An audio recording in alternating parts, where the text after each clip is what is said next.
Study IQ IAS, अब तैयारी हुई अफोर्डेबल।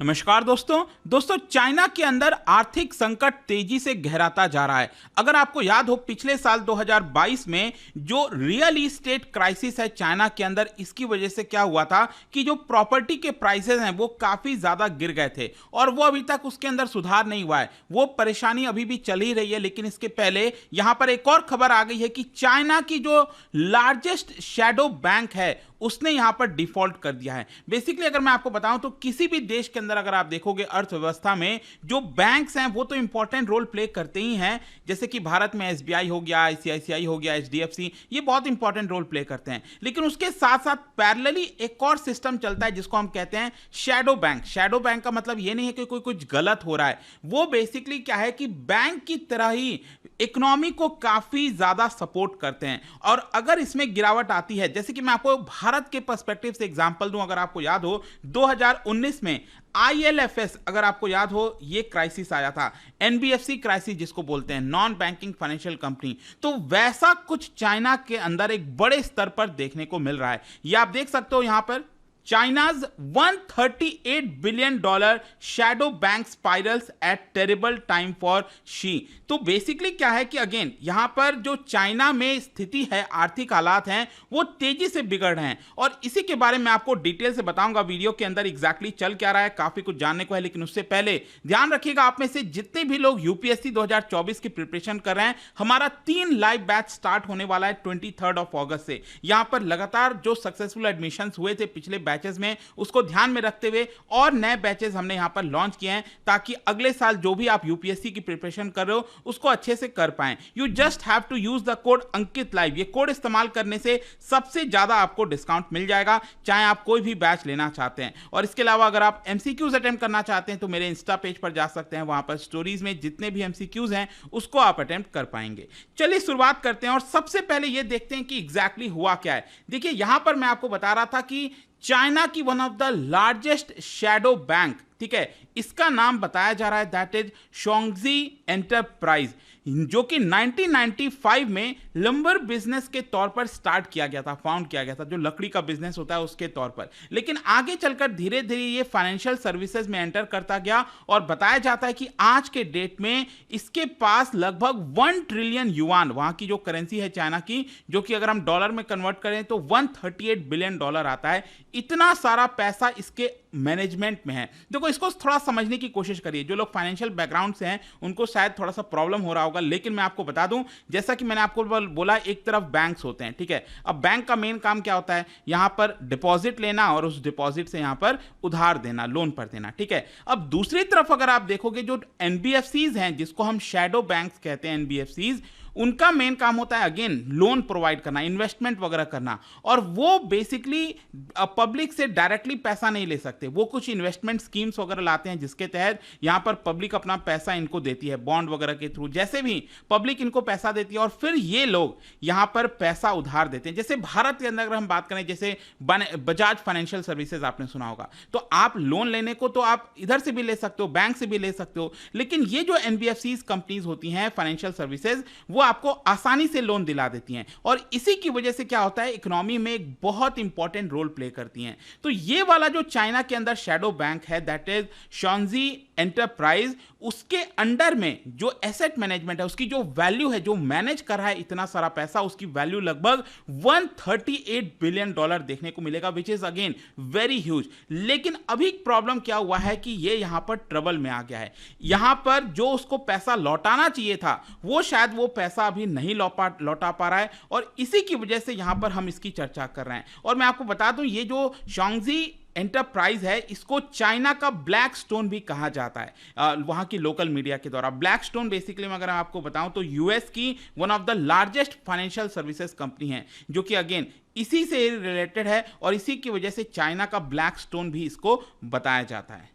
अब क्वेश्चन ये है कि आखिरकार प्रॉब्लम क्या आया है। देखिए, प्रॉब्लम ये आया है कि ये जो कंपनी मैंने आपको बताया, इस कंपनी ने काफी सारा पैसा पब्लिक से लिया था, ठीक है, अलग अलग इन्वेस्टमेंट प्रोडक्ट्स लाके। जैसे कि मान लो कोई कंपनी, जैसे आप म्यूचुअल फंड में पैसा डालते हो ना, तो पब्लिक अपना पैसा यहाँ पर म्यूचुअल फंड में डालती है और म्यूचुअल फंड क्या करता है, उस पैसे को निवेश करता है और उससे जो भी रिटर्न आता है वो यहाँ पर पब्लिक को दे देता है और अपना बीच में कमीशन रख लेता है। तो कुछ उसी प्रकार से आप समझ सकते हैं कि ये जो कंपनी है वो यहाँ पर इन्वेस्टमेंट प्रोडक्ट लेकर आती है, अलग अलग स्कीम लेकर आती है। जैसे कंपनी कहती है कि आप हमें पैसा दीजिए और जो आप पैसा दोगे वो हम प्रॉपर्टी में लगाएंगे, रियल इस्टेट में लगाएंगे और उससे जो प्रॉफिट होगा वो हम पब्लिक को लौटा देंगे। तो जब लौटाने की बारी आ रही है ना, तो इस कंपनी के पास पैसा नहीं है और इसी की वजह से यहां पर कंसर्न हो गया। मतलब जिन निवेशकों ने अपना पैसा लगाया था इस कंपनी के अंदर, ये कंपनी अब यहां पर जो प्रॉमिस की थी कि हम यहां पर रिटर्न करेंगे, वो रिटर्न नहीं कर रही है और इसी की वजह से इन्वेस्टर्स तो चिंतित है ही है, लेकिन इसके साथ साथ चाइना के अंदर जो अथॉरिटीज हैं वो भी यहां पर हरकत में आ गई है और पूरा प्लानिंग कर रही है कि अगर ये डूब जाता है तो आगे चलकर कैसे चाइना की अर्थव्यवस्था को बचाया जाएगा, क्या किया जाएगा। चाइना की जो बैंकिंग रेगुलेटर है वो भी यहां पर जो रिस्क है इसके डूबने से, उसकी पूरी प्लानिंग प्रोसेस यहां पर करने में जुट गई है। फिर मैं आपको यह भी बता दूं, ये जो कंपनी मैंने आपको बताया शॉन्गजी, उसी का ही काफी सारा इन्वेस्टमेंट एक ट्रस्ट में लगा हुआ है, एक और ट्रस्ट है उसमें लगा हुआ है। अब ये ट्रस्ट क्या करता है, it is one of the biggest firm in the countries 2.9 trillion trust industry. मतलब चाइना के अंदर जो पूरी ट्रस्ट इंडस्ट्री है उसकी वैल्यू 2.9 ट्रिलियन डॉलर के आसपास है।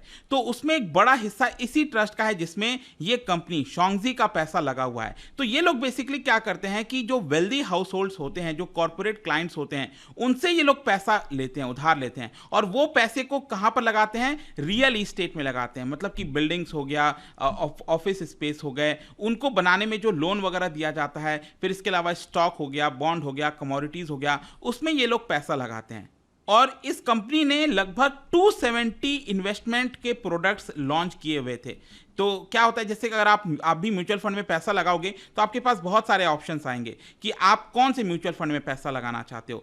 कुछ लोग कहते हैं कि हमें पूरी तरह से इक्विटी में लगाना है, किसी का कहना है कि हमें रिस्की वाले में लगाना है, स्टॉक में, किसी का कहना होगा कि नहीं हम चाहते हैं बॉन्ड में हमारा पैसा लगे। तो इस तरह के कई सारे प्रोडक्ट्स होते हैं। तो इसने भी, ये जो जोंगरोंग इंटरनेशनल ट्रस्ट है, इन्होंने भी 270 प्रकार के प्रोडक्ट्स निकाले थे जिसमें इन्वेस्टर्स ने पैसा लगाया था, पब्लिक ने पैसा लगाया था और इसकी वैल्यू कितनी थी, 39.5 बिलियन युआन, जिसमें से 2 पेमेंट करने की बारी आ गई। मतलब इनको 2 प्रोडक्ट में यहां पर पेमेंट करना था, लेकिन इन्होंने डिफॉल्ट कर दिया, वो पेमेंट नहीं कर पाए हैं और इसीलिए अचानक से पूरे चाइना के अंदर सावधान हो गई है, वहां की पब्लिक सावधान हो गई है, प्रोटेस्ट करी है। जी हाँ, मैं आपको बता दूं, चाइना के अंदर प्रोटेस्ट भी चल रहा है क्योंकि ये कंपनीज उनको पैसा नहीं लौटा रही हैं और this is the one that everyone knew was going to blow up. देखिए, यहां पर जो एक्सपर्ट्स हैं कई सारे, उनका कहना है कि हमें इसका अंदाजा हो रहा था कि ये जो कंपनी है वो कहीं ना कहीं डिफॉल्ट कर सकती है। क्यों?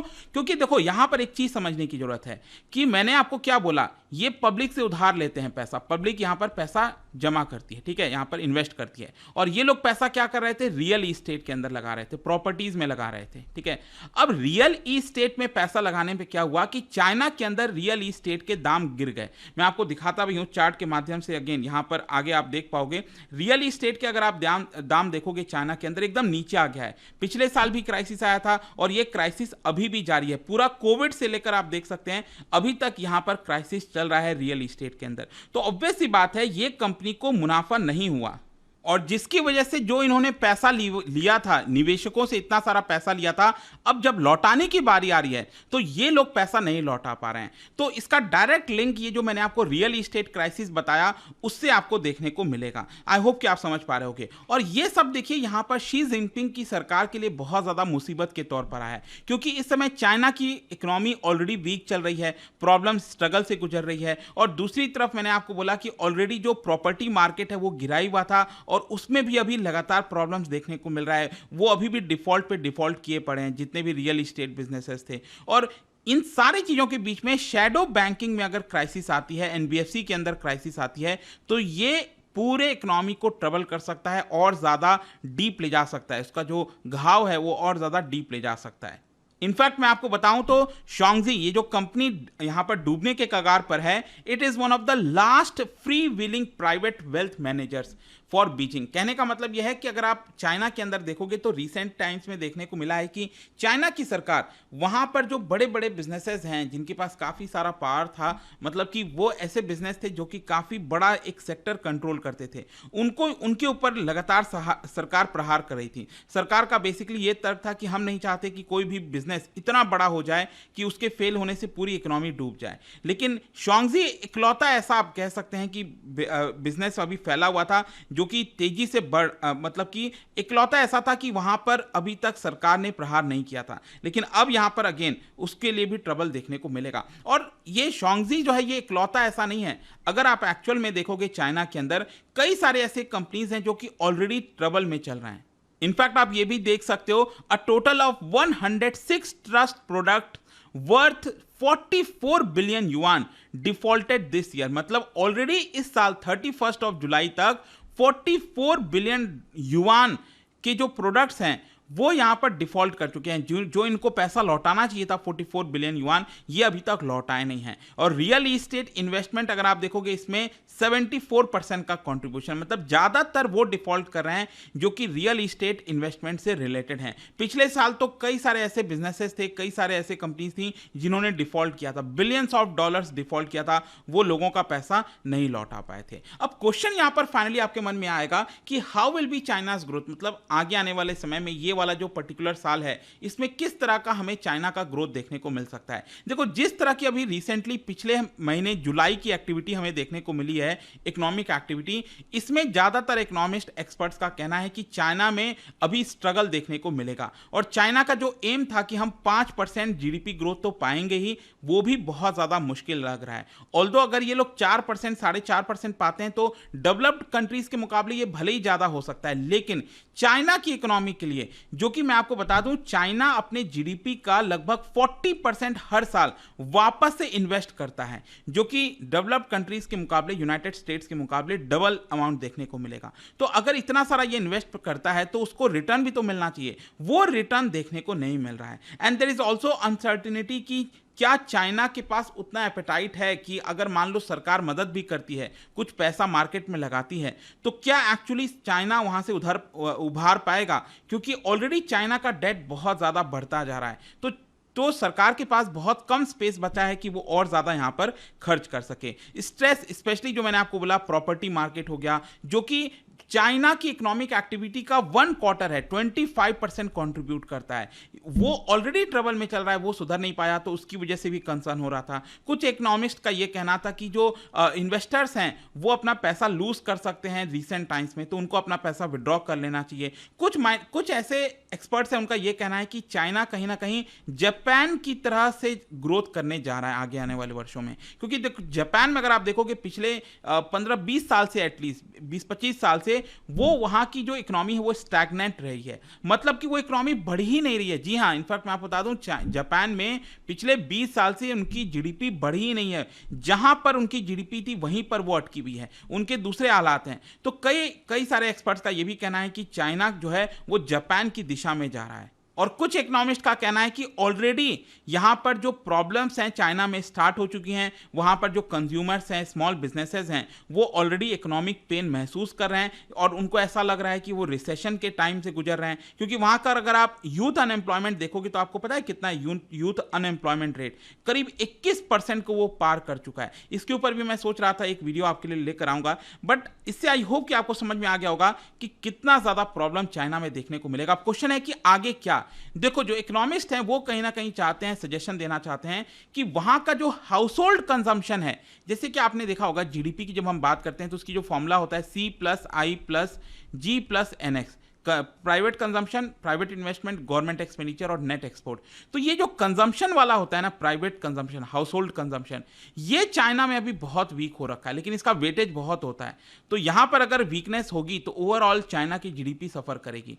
तो इसी की वजह से जो इकोनॉमिस्ट है उनका कहना है कि हमें चाइना के हाउस होल्ड कंजम्पशन पर ज़्यादा फोकस करना चाहिए और यहाँ पर सरकार को अलग अलग तरकीब निकालना चाहिए कि कैसे कंज्यूमर्स के स्पेंडिंग को बढ़ाया जाए, वहाँ पर वाउचर्स दिया जाए, टैक्स रेट को कम किया जाए, वेज ग्रोथ को तेज़ी से बढ़ाया जाए, सोशल सेफ्टी नेट लाया जाए, हायर पेंशन दिया जाए, अनएम्प्लॉयमेंट बेनिफिट दिया जाए, ताकि लोग वहाँ पर खर्च करें। मेन प्रॉब्लम आ रहा है कि वहाँ पर लोग खर्च नहीं कर रहे हैं। लेकिन अभी रिसेंटली क्या हुआ था, कम्युनिस्ट पार्टी का लीडरशिप मीटिंग हुआ था, वहाँ पर अभी कोई निर्णय नहीं आया, लेकिन दिसंबर के महीने में यहाँ पर एक बहुत इंपॉर्टेंट मीटिंग होने वाली है कम्युनिस्ट पार्टी की चाइना में। अब देखना होगा उसमें क्या डिसीजन लिया जाता है। बट आई होप कि इस वीडियो के माध्यम से आपको अच्छे से डिटेल में समझ में आ गया होगा कि एग्जैक्टली चल क्या रहा है।